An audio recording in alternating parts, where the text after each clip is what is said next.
తీసుకున్న అదృష్టంగా భావిస్తూ పొద్దులని కూటమి ప్రభుత్వ నాయకత్వం ఆదేశాల మేరకు ఎమ్మెల్యే డాక్టర్ బివి జయ నాగేశ్వరి గారి ఆధ్వర్యంలో కూటమి ప్రభుత్వ నాయకులతో కలిసి చంద్రబాబు గారి నాయకత్వం, నారా లోకేష్ గారి నాయకత్వం, నరేంద్ర మోదీ గారి నాయకత్వం జై జనసేన.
సంక్షేమ పథకాలే కాదు, ప్రతి కుటుంబ భవిష్యత్తుపై నమ్మకాన్ని పెంచిన నిర్ణయం.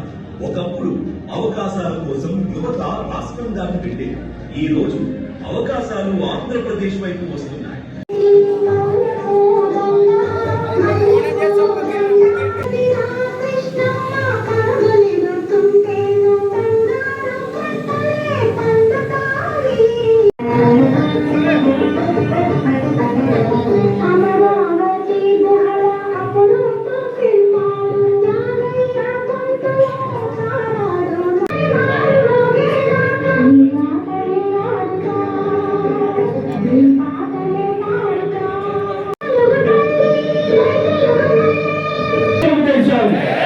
జై బీజేపీ, జై జనసేన.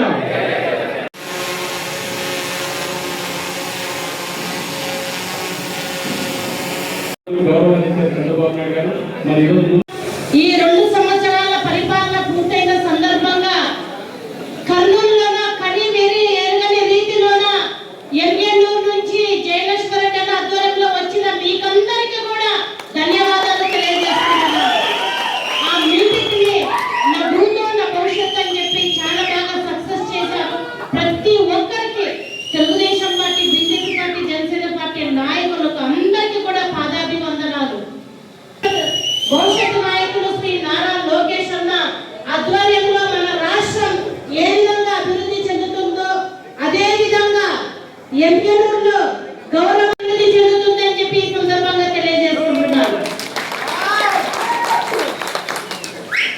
కర్నూలు జిల్లాలో ఎమ్మెల్యేలు చాలా మంది ఉన్నా ఎక్కువగా ఇరిగేషన్ పైన ఏదైనా డౌట్ ఉంటే మేమందరం కూడా అందరే మాట్లాడతాం. ప్రతి విషయం పైన క్షుణ్ణంగా సమాచారం తెలుసుకొని మాట్లాడడంలో మంచిగా మాట్లాడతారు. కాబట్టి ఈ రోజు పార్టీ కూడా గౌరవించి రాష్ట్ర అధికార ప్రతినిధిని నియమించడం ఈ 2 సంవత్సరాల కాలంలో ఏ అభివృద్ధి పనులు చేశామో మనకందరికీ తెలుసు. ప్రతిరోజు మనం చూస్తున్నాం. ఈ రోజు వైసీపీ పార్టీ వాళ్ళు మనల్ని అంటున్నారు, వైసీపీ గొడ్డల పార్టీ వాళ్ళు మనల్ని ఏ విధంగా కించపరిచే విధంగా మాట్లాడుతున్నారో మనం చూస్తున్నాం. వెన్నుపోటు అంటున్నారు. అయ్యా జగన్మోహన్ రెడ్డి అంటే పేటీఎం బ్యాంక్ నేను ఒకటి తెలియజేస్తున్నాను. వెన్నుపోటు ఎవరయ్యా పోచింది? నీ తల్లికి చెల్లికి వెన్నుపోటు పోచింది నీవు. మీ చిన్నారిని గొడ్డల పోటు పొడిచింది నీవు. మీ కార్యకర్తలకు ఎవరికైనా ఆస్తులు ఎక్కువ ఉంటే వాళ్ళ ఆస్తులు కూడా లాక్కొని చంపేటువంటి వెన్నుపోటు కార్యకర్తలు పొడిచింది మీరు. కుటుంబ సభ్యులు ఉన్నారు, మనకు కూడా తల్లి ఉంది, చెల్లి ఉంది, అక్క ఉంది, కూతురు ఉంది, భార్య ఉంది అనేది ప్రతి ఒక్క గొడ్డల పార్టీ నాయకులు గుర్తు పెట్టుకోవాలి. 33% రిజర్వేషన్ కల్పించిన ఏకైక పార్టీ మా తెలుగుదేశం పార్టీ. మీకు ఒక మహిళగా నమస్కారం తెలియజేస్తున్నా. ఈ రోజు ఇంతమంది మహిళల్ని మీరు స్టేజ్ ఎక్కించారంటే జై టీవీ, నిజంగా ధన్యవాదాలన్నా. ఒక మహిళ నుంచి 19 వరకు మనం ఎన్నో కార్యక్రమాలు చేపట్టాం, కానీ ఓడిపోవడం జరిగింది. ఎందుకు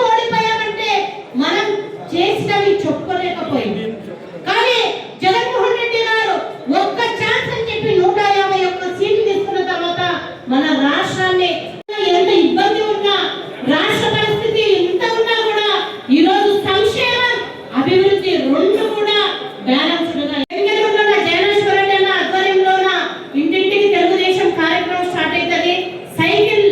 సైకిల్ మీద వెళ్ళి ప్రతి ఇంటికి ఆ ఇంట్లో ఎవరికి మంచి జరిగిందా, ఇంకేమైనా పథకాలు రావాలని తెలుసుకునే కార్యక్రమం అన్న ఆధ్వర్యంలో జరుగుతుంది. కాబట్టి ప్రతి ఒక్కరూ ఆ కార్యక్రమాన్ని జయప్రదం చేయాలి.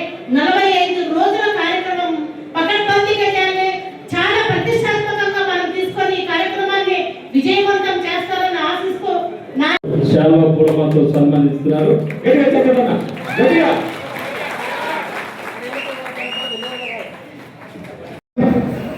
మన లోకేష్ బాబు గారు మన కోసం, మన తెలుగుదేశం పార్టీ కార్యకర్తల కోసం, అలాగే రాష్ట్రాన్ని అభివృద్ధి బాటలో నడుచుకోవడం కోసం ఎన్నో అవమానాలు భరించి ఆయన ఆహార అలవాట్లు మార్చుకుని ఆయన్ని సవరించుకొని ఆ వయసులోనే మనందరి కోసం త్యాగం చేయడానికి సిద్ధమయ్యి 400 రోజుల పైగా పాదయాత్ర చేసి మన పార్టీని అధికారంలోకి తీసుకురావడమే కాకుండా ఇప్పుడు 45 సంవత్సరాలు అయినప్పటికీ నెక్స్ట్ 45 సంవత్సరాలు కూడా పార్టీకి గోకాలేనట్టు నాయకత్వాన్ని అందించింది మన లోకేష్ బాబు గారు. అలాగే మన ప్రియ జననేత మన జయనాగేశ్వరరెడ్డి గారిని కూడా మోహన్ రెడ్డి గారు మనకి అందజేసి ఇక్కడ కూడా అమరావతిలో ఎలాగైతే 45 సంవత్సరాల వరకు 45 సంవత్సరాల వరకు పార్టీకి డోకాలైన నాయకులు ఇచ్చినారు. అలాగే మన ఎమ్మెల్యేలు కాన్స్టిట్యూన్సీలో కూడా మోహన్ రెడ్డి గారు మనకి ఒక జాతీయ రత్నాన్ని ఇచ్చి ఇంకొక 45 సంవత్సరాల వరకు కూడా ఇంకో నాయకుడిని చూసుకునే అవసరం అక్కడ లోకేష్ బాబు గారికి, ఇక్కడ మన గౌరవ శాసనసభ్యులు మన జయనాగేశ్వరరెడ్డి గారికి ఆ భగవంతుడు ఆయురారోగ్యాలు ఇచ్చి నిన్ను నూరేళ్లు వీళ్ళిద్దరు కాంబినేషన్ ని ఇంకో 45 సంవత్సరాల పాటు కొనసాగించి రాష్ట్రాన్ని అభివృద్ధిలో పాటలో నడిపించాలని కోరుకుంటూ, అలాగే మన సుశిక్షితులైన సైనికులు, మన నియోజకవర్గ తెలుగుదేశం సైనికులు ఎవరైతే ఉన్నారో వాళ్ళంతా ఐక్యతగా ఉండి రాబోయే లోకల్ బాడీ ఎలక్షన్ లో విజయవంతంగా ముగించాలి. నేను ఎందుకంటే మాట, మనల్ని ఓడించే వాళ్ళు ఈ కాన్స్టిట్యూన్సీలో ఎవరు లేరు. మనమే ఓడించుకుంటున్నాం. ఎప్పుడు ఓటమి వచ్చినా, ఎలుగురు కాన్స్టిట్యూన్సీలో ఎప్పుడు ఓటమి వచ్చినా అవతల పార్టీ మనల్ని ఎప్పుడు ఓడించలేదు. మనలో ఉన్న అనైక్యత వల్లే మనం ఓడిపోతున్నాం. దయచేసి భవిష్యత్తులో ఇలాంటి అనైక్యతకు అవకాశం ఇవ్వకుండా రాబోయే లోకల్ బాడీ ఎలక్షన్లో కానీ ఆ తర్వాత వచ్చే జనరల్ ఎలక్షన్లో కానీ మనమంతా ఐక్యతగా ఉంది వెన్నుదండుగా బివి జయనాగేశ్వరరెడ్డి గారికి వెన్నుదండుగా ఉంది మనం భవిష్యత్తులో కూడా విజయవంతంగా మోగించాలని, జిల్లాలో ఏ కాన్స్టిట్యున్సీలో కూడా మనలాంటి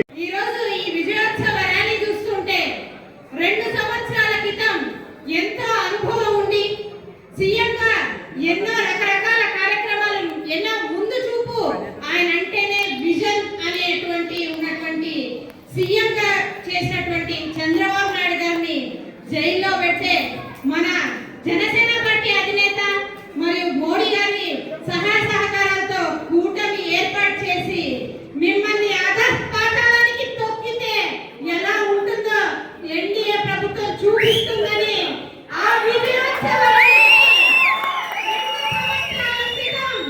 విజయ ఢంకా మోగించి అక్కడ మోడీ గారు, ఇక్కడ చంద్రబాబు నాయుడు గారు, మా అధినేత పవన్ కళ్యాణ్ గారు, ఇక్కడ మన జయనాగేశ్వరరెడ్డి గారు చూసి ఆ విజయోత్సవాన్ని ఇంత ఘనంగా ఈ రోజు మళ్ళీ చేస్తున్నాం. 2 సంవత్సరాలు చేస్తున్నాం.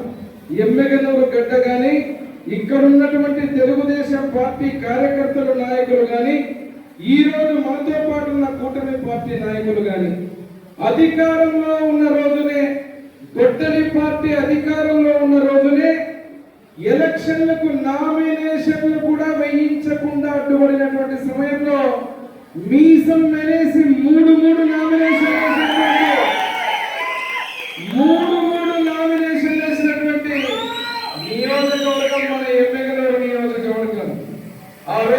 అధినేత పిలుపు మేరకు ఆ అధికార పార్టీ గొడ్డలి పార్టీ చేస్తున్నటువంటి విధ్వంసానికి ఎన్నికలు బహిష్కరించాలంటే కూడా కొంతమంది నాయకులు మన పోటీలో నిలబడడం జరిగింది, గెలవడం జరిగింది. గెలిచినటువంటి ఆ వ్యక్తులను కూడా గెలవనీయకుండా వారి యొక్క ధృవీకరణ పత్రాలను కూడా చించి ఆ రోజు ఎన్నికలకు విధ్వంసం చేయడం జరిగింది. మరి నేను ఆశ్చర్యంగా అడుగుతున్నా, ఈ రోజు నాకు మొన్ననే చూసా, నేను గొడ్డలి పార్టీ మాట్లాడుతూ ఉంది. ఎందుకు మమ్మల్ని గొడ్డలి పార్టీ అంటారు, గొడ్డలి పార్టీ అంటారు, గొడ్డలి పార్టీ అంటారు? రాష్ట్రంలో మనందరం గుర్తు చేసుకుంటే కోడికత్తి అంటే గుర్తొచ్చేది గొడ్డలి పార్టీ, గులకరాయి అంటే గుర్తొచ్చేది గొడ్డలి పార్టీ, గొడ్డలంటే గుర్తొచ్చేది గొడ్డలి పార్టీ. మరి నేను గొడ్డలి పార్టీ అనగా ఏ పార్టీ అన్నా? మరి ఈరోజు గొడ్డల పార్టీ మాట్లాడుతూ వెన్నుపోటు గురించి మాట్లాడతాం. నీ వెన్నుపోటు ఉన్నప్పుడు 5 సంవత్సరాలు నాకు ఒక్క అవకాశం ఇవ్వాలంటే 5 సంవత్సరాలు ప్రజలందరూ కూడా బడుగు బలహీన వర్గాలు, ఎస్సీ ఎస్టీ మైనారిటీలు, అన్ని వర్గాలు, అన్ని వర్ణాలు కలిపి మిమ్మల్ని అధికారంలో తీసుకువస్తే ఏం చేశారు? మీరు ఏం చేశారు? 5 సంవత్సరాలు వెన్నుపోటు అని మాట్లాడేటువంటి నీ తలపోటుని తెచ్చి ప్రజలందరికీ ఇబ్బంది పెడితే నీ తలపోటును భరించలేక, మీ యొక్క అరాచక పాలన తట్టుకోలేక ఇప్పుడే వేదిక మీద ఉన్న వాళ్ళందరూ మాట్లాడారు. ప్రతి ఒక్క వర్గానికి నేను పేర్లు చెప్పుకుంటూ పోతే చాలా ఉంది. ఆ వెన్నుపోటు కూడా 3 ముక్కల్లో చెప్తాను ఇప్పుడు మళ్ళీ ఏం చేశారు వీళ్ళు అనేది. మరి దాని రోజు తట్టుకోలేక ప్రజలందరూ కూడా 151 సీట్లు మీకు ఇస్తే మధ్యలో 5 ఎగరగొట్టి ఇటుపక్క 1 ఇటుపక్క 1 మించి 11 సీట్లకు గురించారు. మరి ఈ రోజు వెన్నుపోటుని మాట్లాడే నీవు ఆ తలపోటు, నీ అధికార తలపోటుని ప్రజలు భరించలేక బటన్ నొక్కుతున్నా అంటే నువ్వు నొక్కింది బటన్ కాదు నాయనా, ఆంధ్ర రాష్ట్ర ప్రజల పీకలు నొక్కినావు అని చెప్పి దిమ్మ తిరిగే విధంగా కూటమి పార్టీని అధికారంలో తేవడం జరిగింది. మరి అధికారంలో తేవడం అంటే అంత ఆషామాషిగా జరగలేదు. మీరు గతాన్ని మర్చిపోకూడదు. మన అధినాయకుడు నారా చంద్రబాబు నాయుడు గారిని, నారా లోకేష్ బాబు గారిని, పవన్ కళ్యాణ్ గారిని ఎవరిని వదిలిపెట్టకుండా ఎన్ని రకాలుగా అవమానాలకు గురి చేశారు. కుటుంబ సభ్యులు మాట్లాడారు, మన తల్లి పూనమ్మ గారి గురించి మాట్లాడారు, మన అధినాయకుడు కంట కన్నీరు పెట్టించారు, జైలుకు పంపించారు. ఆ జైలుకు పంపించిన రోజున తెలుగుదేశం పార్టీ పని అయిపోయిందన్నారు, తెలుగుదేశం పార్టీ ఇంకా రాదన్నారు. ఆ సమయంలో మనకు ఎవరు అండగా లేకపోతే ఒక్క మగాడులాగా నిలబడిన వ్యక్తి పవన్ కళ్యాణ్ గారు వచ్చి మా అధినాయకుడు నారా చంద్రబాబు నాయుడు గారి దగ్గర వచ్చి మా లోకేష్ బాబు గారికి, మన లోకేష్ బాబు గారికి నేనున్నాను మీకు అండగా అని చెప్పి జైలులో, తన తండ్రి జైలులో వెళ్తే ఏమి చేయాలో అర్థం కాని పరిస్థితిలో ఆ రోజు ఇబ్బందికరమైన స్థితిని తీసుకురావస్తే నిలబడ్డ వ్యక్తి పవన్ కళ్యాణ్ గారు. నారా లోకేష్ బాబు గారు పప్పు పప్పు పప్పు అని మాట్లాడారు. ఈ రోజు మీ అందరి గుండెల్లో నింపడినటువంటి మా లోకేష్ బాబు గారు నీవు మాట్లాడిన మాటలే కాదు, ఏ రకంగా అవమానపరిచి మాట్లాడిన ప్రతి ఒక్కరు కూడా ఈ రోజు నిజంగా నేను గర్వంగా తెలియజేస్తున్నా. ఎప్పుడు కూడా మీటింగ్ వస్తే లోకేష్ బాబు గారి గురించి చెప్పేటువంటి మాట, లోకేష్ బాబు గారు అంటే ఎవరు? నందమూరి మనవడు, నారా కుటుంబ తనయుడు. మా లోకేష్ బాబు గారు అందరికీ చెప్పే మాట ప్రేమపూర్వకంగా, అందరికీ ముద్దుల పాలయ్యితే నాకు మాత్రమే మామయ్య అని చెప్పినటువంటి మా నందమూరి బాలకృష్ణ గారి అల్లుడు. అంటే ఒక ముఖ్యమంత్రి మనవడు, ఒక ముఖ్యమంత్రి తనయుడు, అంత గొప్ప కుటుంబంలో పుట్టినటువంటి ఆ వ్యక్తిని ఏ రకంగా హింసించారు, మరి ఆ రకంగా అవమానపరిచారు. ఇవన్నీ తట్టుకొని ఇక్కడ క్షేత్ర స్థాయిలో కార్యకర్తల గురించి మాట్లాడితే మనందరినీ కూడా ఏ రకంగా ఇబ్బందులు పెట్టి కేసులు, అన్యాయాలు, భూ ఆక్రమణలు ఒకటి కాదు అన్ని రకాల ఇబ్బందులు పెట్టిన తర్వాత మన రాష్ట్ర ప్రజలు మనందరం కూడా ఈ యొక్క జగన్ అనే భూతాన్ని విరిడి పెట్టి సీసాలో బంధించాలని చెప్పి కూటమి పార్టీ ఏకమైతే తిరుగులేని విధంగా నరేంద్ర మోడీ గారి నాయకత్వంలో ముఖ్యమంత్రిగా నారా చంద్రబాబు నాయుడు గారిని, డిప్యూటీ సీఎంగా పవన్ కళ్యాణ్ గారిని, మన లోకేష్ బాబు గారిని, మన ప్రభుత్వాన్ని ఏర్పాటు చేసుకోవడం జరిగింది. మరి ఏర్పాటు చేస్తే ఒక నాగలి, ఒక చక్రము, ఒక గుడిసెను పెట్టి పేదల పార్టీ, బడుగుల పార్టీ అని చెప్పి ప్రతి ఒక్కరికి చెప్పడం జరిగింది. రేపు రాబోయే ఎన్నికల్లో చిన్న చూడను, నేను పెద్ద చూడను, ఎవరు కష్టపడి పార్టీకి పని చేసిన వాళ్ళు నిర్ణయిస్తారో వాళ్ళకే పట్టం చేస్తారు తప్ప ఎక్కడో వచ్చి ఎవరో వచ్చి నేను ఇక్కడ ఉన్నాను, నేను బలం ఉంది, నాకు అది ఉంది, ఇది ఉందంటే పార్టీ పని చేసింది చూస్తాం, పార్టీ పని చేయడంతో పాటు విధేయతను చూస్తాం, అదే విధంగా పార్టీ నమ్ముకున్న తత్వాన్ని చూస్తాము. ఆర్థికంగా బలం ఉండాలంటే అన్ని గుణాలుండి ఆర్థికంగా బలంగా లేకపోయినా పార్టీని కాపాడుకునే కార్యకర్తలు మళ్ళీ రేపు మన ఎమ్మెల్యేలో అతి త్వరలో చేసే సభ ఏమిటంటే మన యువ నాయకుడు నారా లోకేష్ బాబు గారు ఎమ్మెల్యేలకు వస్తున్నారు. వచ్చే కార్యక్రమం ఏంటంటే విశ్వవిఖ్యాత నరసారావు నందమూరి తారక రామారావు గారి విగ్రహాన్ని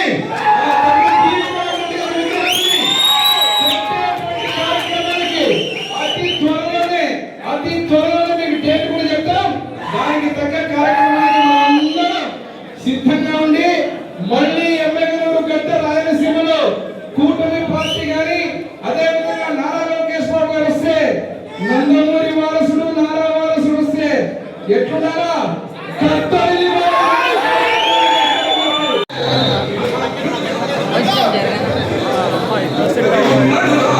చంద్రబాబు నాయుడు గారు ఏమైతే హామీలు ఇచ్చినారో సూపర్ 6ని సూపర్ హిట్ చేసి ఈరోజు ఎంతో సంతోషాలతో మేము 2 సంవత్సరాల సెలబ్రేషన్ ఎంజాయ్ చేస్తున్నాము.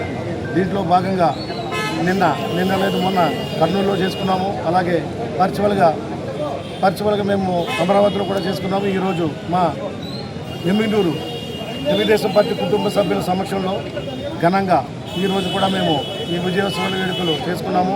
దాంట్లో భాగంగా బైక్ ర్యాలీ కూడా పెట్టినాము. దాదాపు 3000 బైకులతో మేము బైక్ ర్యాలీ పెట్టి విజయోత్సవాలు చేసుకుంటున్నాము.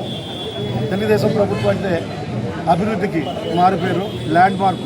ఎన్టీ రామారావు గారు అహర్నిశలు జనం కోసం, జనం సంక్షేమం కోసం, రాష్ట్ర అభివృద్ధి కోసం పాటుపడే ప్రభుత్వం ఏదైనా ఉన్నదంటే అది తెలుగుదేశం పార్టీ ప్రభుత్వమే తప్ప చంద్రబాబు నాయుడు గారు దార్శనికతతో ముందు ఇంకా ఎన్నో ఉన్నత శిఖరాలు అధిగమిస్తారు. భవిష్యత్తులో మన పిల్లలకి, వాళ్ళ పిల్లలకు కూడా మంచి ఉద్యోగాలు ఇచ్చే హబ్బగా మన అమరావతి కానీ, వైజాగ్ కానీ, తిరుపతి కానీ వస్తాడని నమ్ముతూ మన లోకేష్ బాబు గారు, అలాగే